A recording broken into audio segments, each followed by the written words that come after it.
como a gente pode valorizar algumas sacadas geniais que às vezes parecem bobas, mas que os jogadores têm com seus personagens e que podem dar uns ganchos muito legais pra gente usar e poder valorizar aquela ação deles. Às vezes é uma coisa boba, como eles decidirem olhar em algum lugar ou olhar por alguma coisa através dela, como vocês vão ver que é o exemplo que eu vou dar hoje. Mas sim, são pequenas ações que eles decidem tomar e que você não esperava e que quando você pensa, você chega àquela conclusão de que dá pra eu criar algo legal utilizando essa sacada do jogador, que é algo que vai fazer ele ficar até muito feliz porque ele teve essa ideia, ele estava prestando atenção na descrição e essa descrição fez com que ele fizesse algo inesperado para você. E você pode aproveitar esse inesperado para valorizar aquilo, valorizar o fato do jogador estar prestando atenção, o fato do jogador ser criativo e pode estar sendo confuso essa entrada que eu tô fazendo aqui, mas já vai ficar claro quando eu der o exemplo aqui que eu tô pensando. Que eu gosto de tentar mostrar como eu crio as coisas justamente falando dos meus RPGs, que eu acho que fica mais claro ver como a gente pode entrelaçar as coisas do que simplesmente dizer pra vocês improvisa ou faz isso ou faz aquilo.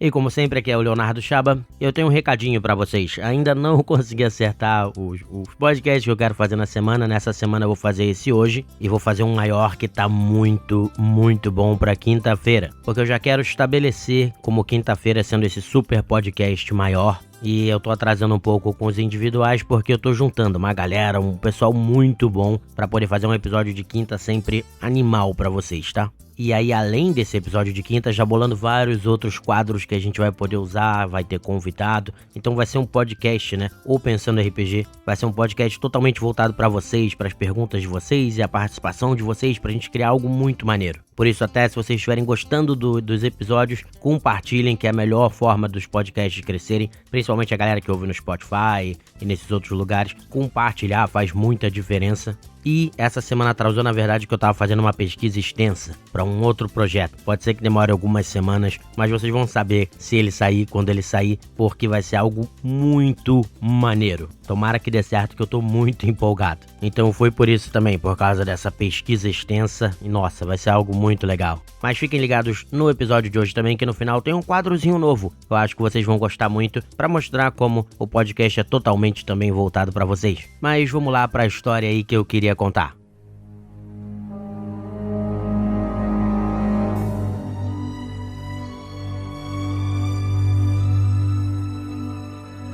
E ela vem de novo desse RPG de Reinos de Ferro que a gente vem jogando, que é um mundo ali meio vitoriano, daquela Inglaterra, tipo do filme do Sherlock Holmes, com as casas todas coladinhas, aquelas cidades em que tenha uma certa industrialização e pobreza, misturado com esses maquinários, e aí no caso é uma aventura steampunk também, né, um cenário steampunk, em que você vai ter gigantes a vapor que usam carvão para se mexer, máquinas incríveis, e ainda tem um monte de magia, então é metal, fantasia e magia. E aí os jogadores tinham derrotado um grão-capitão, que é basicamente um dos vilões ali da cidade de 5 Dedos, que são algumas ilhas cheias de piratas e também que tem uma população muito pobre, muitos criminosos, aquela coisa bem ligada aí à pirataria e tudo mais. Então eles estavam investigando a fortaleza desse cara e descobriram que ele tinha um quarto super protegido no alto de um grande farol na ilha onde ele morava e que dava pra olhar várias das outras ilhas também lá de cima, e eles começaram a investigar e eu fui narrando tudo, fui narrando as armaduras que ele tinha, o dinheiro, coisas que eles foram descobrindo lá dentro, investigando, mas eu narrei o quarto também, que era o quarto no alto de um farol com uma grande cama.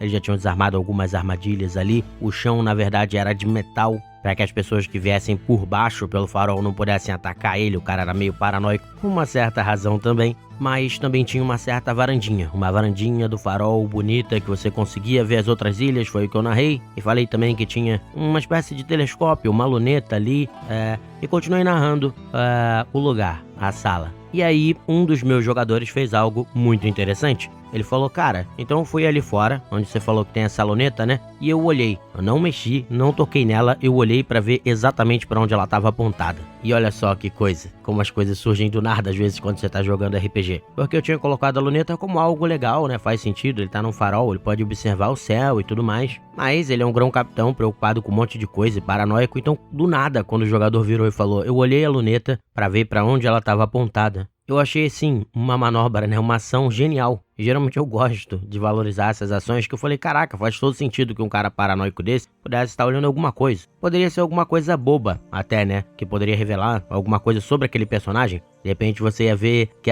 tava virada pra um lugar onde eles cuidam de animais que foram abandonados, então dava pra você ver ali os cachorrinhos e essas coisas assim. Isso mal ou bem seria interessante se eu tivesse apontado pra lá, por exemplo, porque isso revelaria um lado desse grão-capitão que era aliado de piratas imortais e zumbis e não sei o que. Ele revelaria um lado às vezes mais humano dele, poderia ser interessante, por exemplo, aproveitar essa ação pra isso, que daria um sabor legal à aventura, então já seria uma coisa legal, né? Mas eu não pensei por aí naquele momento, eu falei, cara, muito legal essa ideia, faz sentido que esteja apontado pra algo importante. E aí, bom, nesse momento eles estavam seguindo uma certa trilha também, tem muita coisa acontecendo ao mesmo tempo, que é o que eu gosto, né, pra ter várias trilhas que eles podem seguir, fios de trama que eles podem seguir, mas um deles era o Empalador, que era alguém que estava matando os nobres da cidade, ninguém sabia quem era. Os jogadores tinham saído de 5 Dedos pra fazer um monte de aventura e deixado essa questão do Empalador de lado, então eles iam descobrir na manhã seguinte, na realidade, que a cidade estava um caos porque esse Empalador tinha matado o governador de 5 Dedos ali, o Eilish Doyle.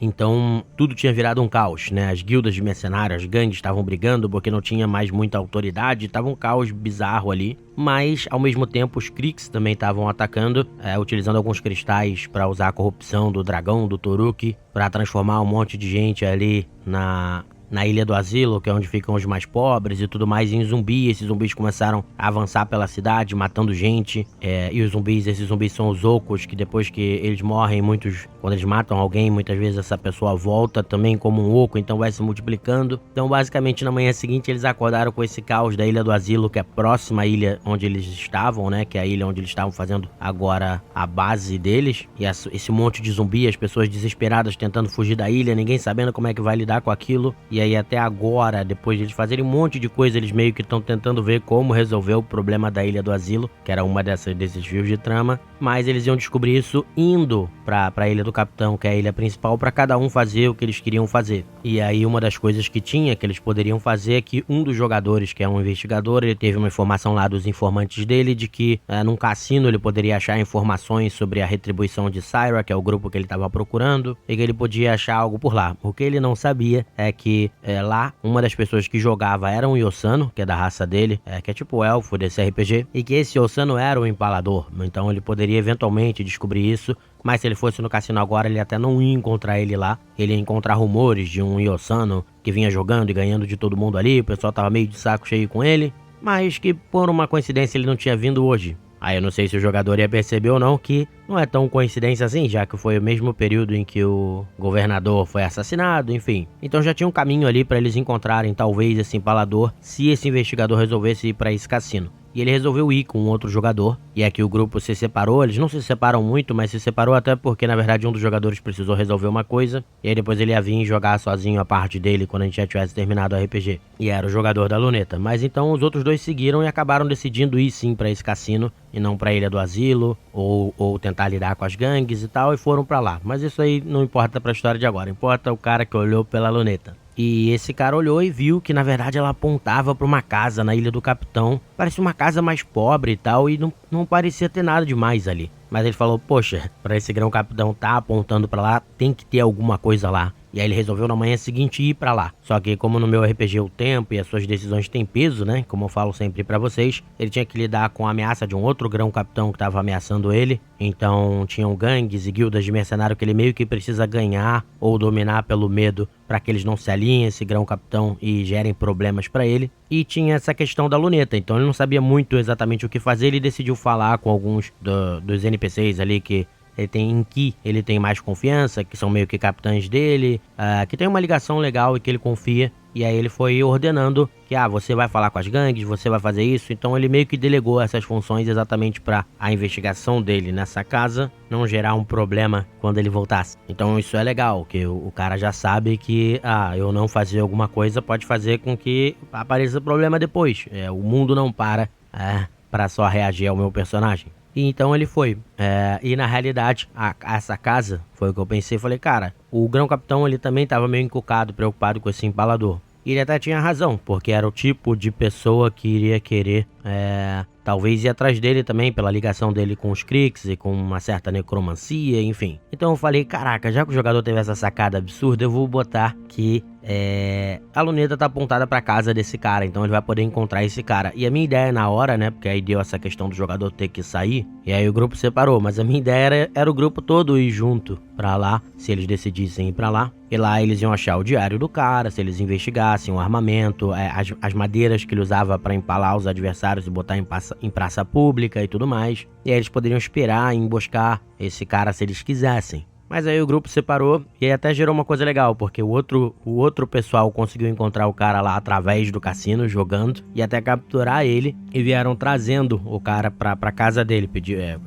intimidaram ele até ele levar até a casa pra eles poderem conversar, pra eles poderem pegar mais informações desse cara, já que ele parecia ter informações sobre o grupo da retribuição de Syra que eles estavam procurando, que eles precisam achar esse grupo, como contei em outro podcast, porque eles estão pesquisando sobre como destruir lá os Lordes Piratas Imortais. Então eles estão querendo mais informação sobre esse grupo porque eles querem destruir a alma desses Lordes Piratas que parece ser indestrutível. Então, de certa forma, eles precisam desse cara aí pra colher essas informações. E aí foi engraçado porque quando eles chegaram lá, outro jogador já tinha chegado, já tinha pesquisado um monte de coisa, o que até ajudou ele, porque aí ele pôde interrogar esse Yossano, né, o empalador, com muito mais propriedade, sabendo que ele tinha sido expulso, na verdade, da retribuição de Syra, porque ele era muito fundamentalista, vamos dizer assim, e aquele grupo da retribuição era mais de buscadores que acreditam que, na verdade, dá pra você trabalhar com os arcanos humanos e tal, pra conseguir resolver os problemas que os Yossanos têm, em vez de simplesmente matar todo mundo, e esse cara era mais fundamentalista de matar todo mundo, e ele tinha sido expulso e tudo mais, então por ele ter chegado antes, ele conseguiu também ajudar bastante no interrogatório, e foi legal porque eles viram que, por caminhos diferentes, eles meio que chegaram no mesmo lugar, e isso também dá para os jogadores essa sensação de que o mundo é orgânico, de que o mundo existe independente deles também, e que eles podem fazer as coisas por aí com mais liberdade, e é uma sensação muito, muito legal, muito boa, e valoriza também isso. Porque essas pequenas sacadas que às vezes o jogador tem de olhar uma coisinha que você não tinha pensado, ou até que você tinha pensado, mas enfim, pode trazer para vocês ideias muito legais. Então, às vezes, aproveitar elas, especialmente quando elas fazem sentido dentro do jogo, pode ser muito legal, pode ser muito divertido e vai fazer os jogadores de vocês ficarem extremamente empolgados. E aqui eu vou aproveitar para fazer um quadrozinho pequeno para mostrar até como o podcast é bem voltado para vocês. Comentem sempre aí, trazendo suas ideias, suas dicas, mandem para o pensandorpgradio@gmail.com os seus e-mails também contando histórias de NPCs de vocês, histórias engraçadas dos RPGs de vocês. Mandem suas perguntas, muitas perguntas. Mandem suas dicas também, porque eu sempre vou buscar formas de usar a participação de vocês. E aqui eu tô trazendo as dicas que vocês mesmo deram para vocês. Porque de vez em quando eu recebo alguns e-mails ou vejo alguns comentários com dicas que eu acho muito legais, que podem ajudar vocês, como por exemplo, o Marcos Antônio aqui, falando sobre como juntar o seu grupo de RPG, né? Num dos que eu falei sobre isso com o Cello e com a Lina do RPG Planet, então a gente falou sobre como juntar a galera e ele deu algumas dicas dele que são legais, o Marcos Antônio aqui, em que ele falou, por exemplo, de um método que você pode unir o grupo pelo trabalho, onde eles estão trabalhando junto, armando de um grupo X, uma organização X ou alguém, e eles ficam juntos porque é uma equipe contratada. Isso é um pouco parecido com o que eu tinha mencionado no podcast em relação ao Mina Perdida de Phandelver, em que você começa exatamente assim. É um grupo de mercenário que foi contratado para levar uma carroça, e vocês já estão há alguns dias juntos, então vocês já têm algumas relações que vocês podem traçar entre vocês e fica muito mais fácil de começar. E o outro exemplo dele, esse eu achei muito legal, que é um método muito bom, que é você utilizar um NPC que é amigo de todos. E esse NPC é o motivo da união do grupo, do tipo, eu não tô fazendo isso aí por vocês do grupo, eu tô fazendo isso por ele. E aí todo mundo se junta pra ir salvar essa pessoa, então já pode começar com todo mundo se juntando pra salvar essa pessoa. É um jeito legal de você juntar mesmo um lobo solitário, porque ele vai falar exatamente isso que o Marcos Antônio aí falou, que é, eu não queria estar aqui com vocês, mas eu vou ajudar, porque esse cara era meu amigo, ele cuidou de mim desde pequeno, então eu irei ajudar a achar eles, mas não pense que eu gosto de vocês. Então funciona legal até pra juntar esse tipo de personagem. E outro comentário bem legal aqui foi no podcast sobre arquitetura, que eu pedi pra arquitetos falarem também, E aqui a Jaqueline Balsani fez um comentário bem legal pra vocês, que vai passar também algumas noções de como construir aí a cidade de vocês. Ela diz que uma dica que ela dá pro pessoal, mais no sentido organizacional da cidade, é focar no princípio do centro, um núcleo de expansão, já que a nossa sociedade sempre se formou assim. Os locais escolhidos para a criação de uma cidade, ele sempre favorecia a vida humana por algum motivo, aquele local do que outros locais, ela vem dizendo aqui. E aí é isso que ela quer passar, essa ideia do núcleo, que por exemplo, pode ser que tivesse um lago e aí aquilo era o centro da cidade porque tinha água e tudo mais, e a cidade foi crescendo em volta daquele lago, mas você tem o centro que a gente geralmente chama de centro histórico da cidade, e a cidade expande dali. Então muitas cidades assim que se você visitar, principalmente na Europa, eles mantêm esse centro histórico que você pode visitar e ver de onde tudo começou. Geralmente ele é mais antigo, ele é preservado e é bem bonito. Inclusive tem aqui no Rio o centro histórico, só que infelizmente ele tá longe de ser tão bem preservado assim, mas tem o centro histórico em que você pode ver ali como a cidade surgiu e foi se expandindo. E aí ela vai dando outros exemplos, né? Eu falei do lago, aqui no Rio de Janeiro é a própria Bahia, né? Mas ela dá outros exemplos, como se a sua cidade é formada por causa de uma rota comercial. Aí isso já vai te dando ganchos, você pode pensar na história dessa rota comercial, o que provavelmente tem naquele ponto, e por aí vai. Aí fala, pode ser também às vezes um hotel, uma ferrovia, uma rodovia, um porto, uma estalagem, enfim.